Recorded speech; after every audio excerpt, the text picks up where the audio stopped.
Good morning. Again. Not again. Good morning. It's May 1st. Susan and I are in Branford, Connecticut. This is another section of Stony Creek. And looking out in this direction here, that's a few of the Thimble Islands that lie off the shoreline here in Branford. It's an absolutely beautiful morning, and we are so happy to finally get out and get some sunshine and some fairly decent temperatures for a change. It's finally starting to warm up. I'm thinking on today's ride I might be talking a little bit about Susan's e-bike, at least the conversion from her Specialized Dolce to an e-bike that I made a little while ago. We've had a few questions asked about it recently, so I might be talking about that along the ride this morning. Other than that, we're just going to be out here and enjoying the sunshine, fresh air, and the beautiful scenery. And you know what? You forgot to mention? What's that? Good luck on May 1st. You have to wake up and say rabbit, rabbit, rabbit. Rabbit, rabbit. You have to. That's supposed to bring you good luck. But our riding together has always been good luck, so we may or may not need the rabbit, rabbit, rabbit this morning, but it doesn't hurt to throw that in on the first day of the month. Anyway, like I said, we're out riding. I hope you'll enjoy this video. Click and subscribe. Leave comments and questions below if you like, and looking forward to seeing you guys next time we're out here. Thanks again for watching. You know, it's my favorite stretch. Susan and I are on a really nice piece of road right here. It's very private, so this is typically when we can ride side by side and talk and just kind of say what's on our minds. I mentioned a little bit earlier that I had one or two questions about Susan's e-bike, and in general, now we got a bus coming this way. That's weird. This is very unusual.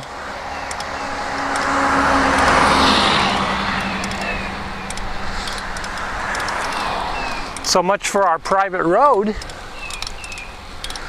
But what I was trying to say is that Susan and I have gotten some questions about her e-bike, and I think one of the primary questions is whether or not she feels like she has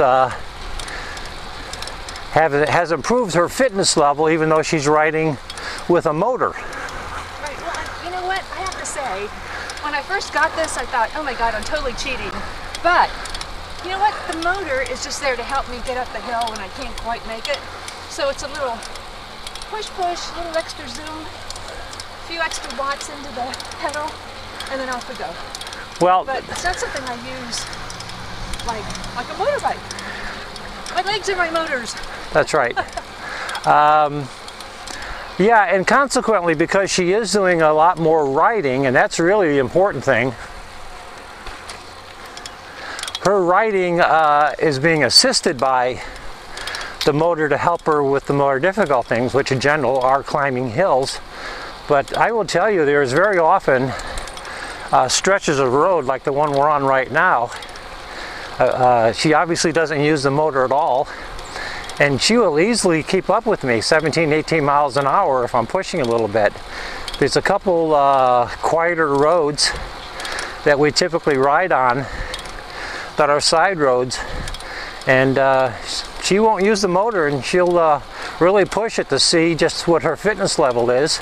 And I gotta say too, because she's become much more comfortable with the bike over the last year of riding, she's also learned how to handle gearing, how to handle the bike, sitting, pedaling, and things of that nature. So all those things are contributing more and more to her fitness level.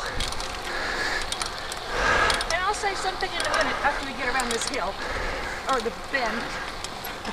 Yeah, we want to be careful of this bend because sometimes cars come around it, and we had a surprise last week. We were coming around the bend the other day, and this is a one-lane road, obviously, and someone came around someone came around the corner in a car, and they were just hugging the curb on the wrong side of the road, and it was kind of a surprise for us. Well, the other day, Susan and I were having a discussion about if she took the equipment, the battery and the motor off her bike, obviously that would make her bike much lighter. And if the bike was much lighter, would she have less difficulty climbing hills? In other words, her fitness level has improved quite a bit in the last year. And she's thinking, well, maybe I don't need the motor anymore. And maybe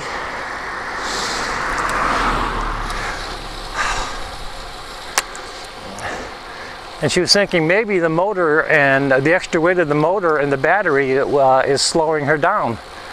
And all that's true. If she did get rid of the battery, if she did get rid of the motor, I'm sure she'd be faster on her own compared to what she was last year. But I had to remind Susan the whole reason we've done this is so that she can keep up with me.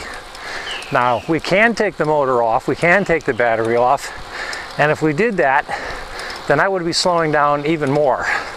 So, I don't want to do that. No, we don't want to do that because when we... Frankly, you know what? I'm sorry to interrupt, but I like going fast. And if I feel I'm not going fast enough, I give myself that little extra push with the button, and off I go. Yeah, and I think Susan has really gotten over the idea that she's cheating with this. I reminded her a couple times about a guy that we know from New York who I follow on YouTube, and sometimes I see him on Instagram. His name is Ray, and he's got an e-bike, and he runs around New York with it quite a bit. That's a 500-watt motor setup on his. Susan is only 250. But he rides the hell out of it, and of course he uses it for commuting too. So it's not, well, it's that in that case there, it's utilitarian, you know. But in terms of what Susan is doing with the bike, with the motor,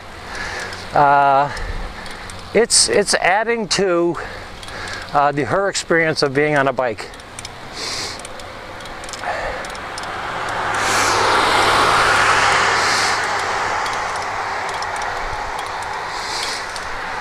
I was being a courteous cyclist. Letting him get by you? Yeah. I wasn't going to be one of those people.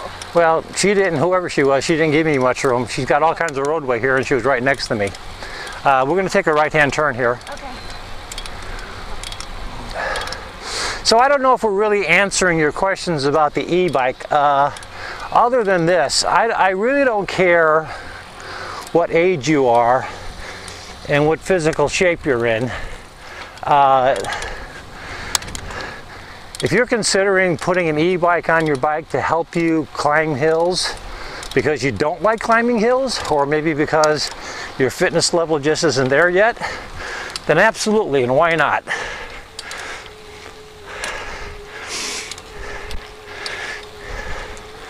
And I said before, Susan's doing this so that she can keep up with me, so she can ride with me. And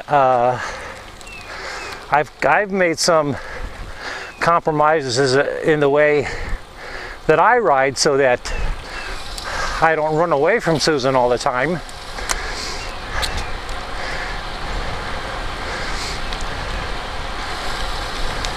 It's a beautiful area through here.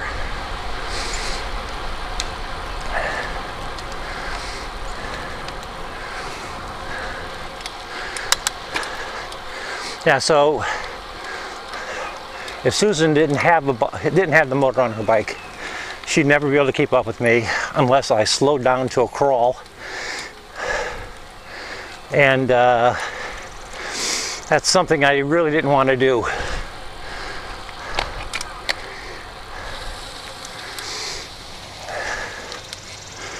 Well, normally we can get right through here, but it looks like somebody is sucking landscaping truck again.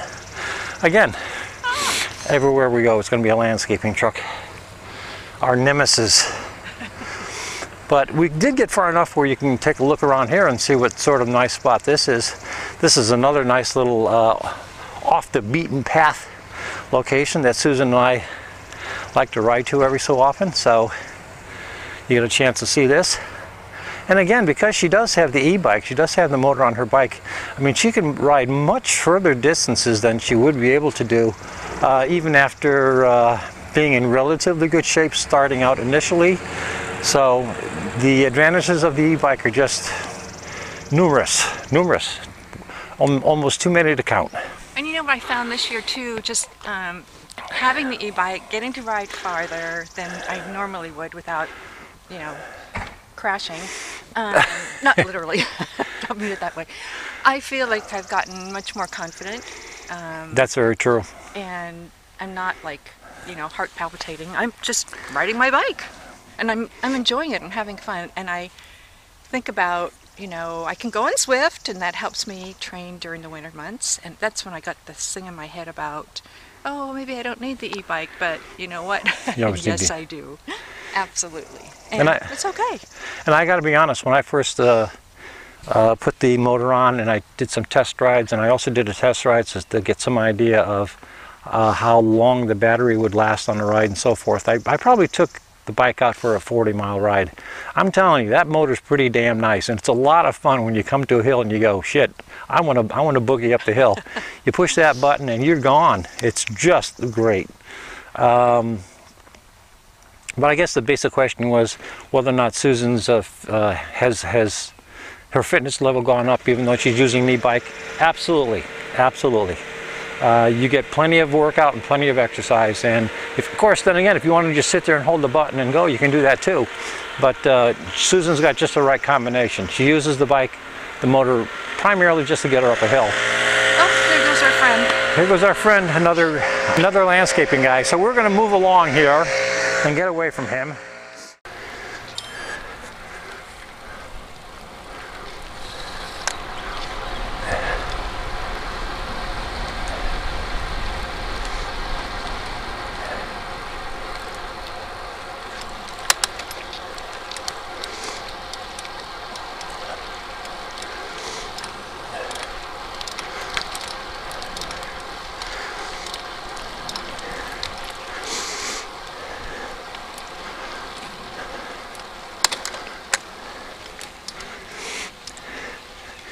E-bike's on.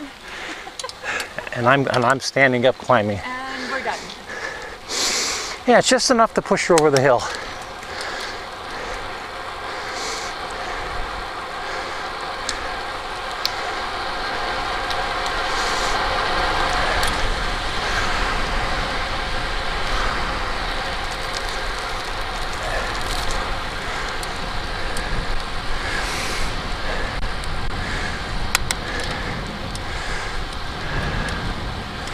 We're going to take this right-hand turn up here too. You know, I thought going up that hill that the wind might have been in our favor. Yeah. But it wasn't. Never in our favor. I didn't have to turn on my little e-power assist. Okay, in search of another truck.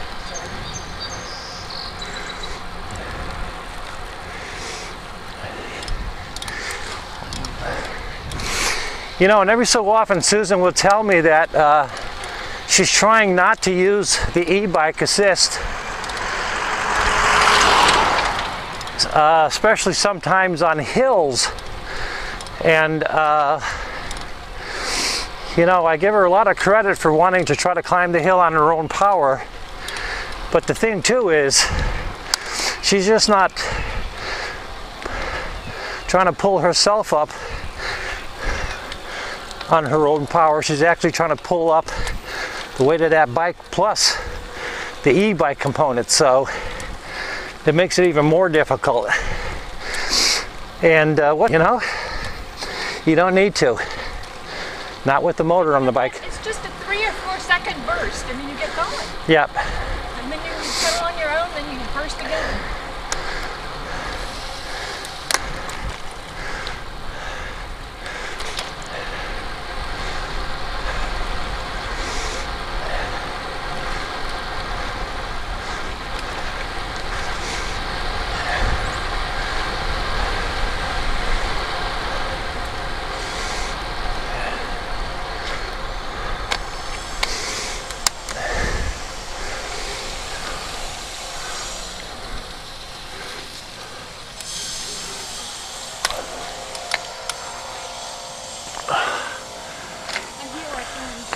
I hear our friend too. Over there. I'm trying to see. I can't quite make out the road. Oh, there's the beach. That must be where it is. So I guess if you can see that sandy shore over on that other side of the water, I think that's where we were just previously, where we stopped and we ran into that landscaping guy.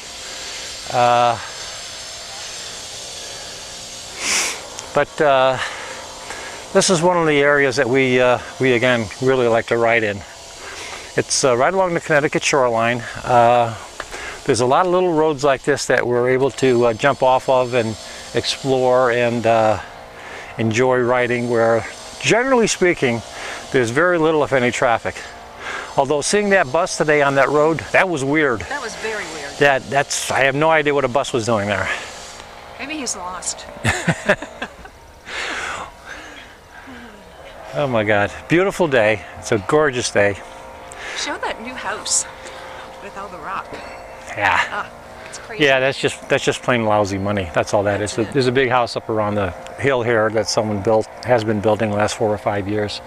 Absolutely. It's a mansion, for God's sake. It's absolutely huge. Anyway, that's our ride for today. Today's May 1st.